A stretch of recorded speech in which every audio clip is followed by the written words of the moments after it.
Pot de vin, subornation de témoins, conflit d'intérêts, c'est ce que reproche la police israélienne aux personnalités impliquées dans le dossier 3000, ou l'affaire liée à l'achat par Israël de sous-marins allemands. Parmi les figures suspectées de corruption, David Shimron, l'avocat de la famille Netanyahou. Les enquêteurs de l'unité antifraude 433 estiment avoir assez d'éléments à charge contre lui.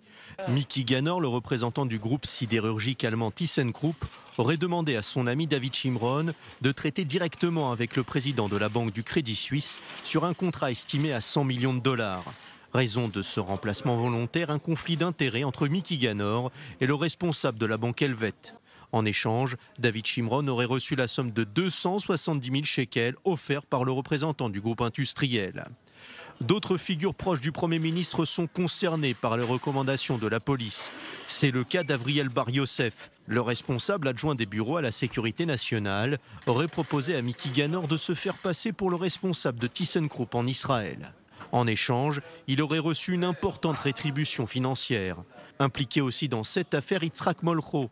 Entendu comme proche de Mickey Ganor, l'avocat du Premier ministre s'en sort sans recommandation des forces de l'ordre, faute de preuves suffisantes à son encontre. Le chef du parti travailliste, Avi Gabay, se sert de ses soupçons policiers pour s'en prendre au Premier ministre.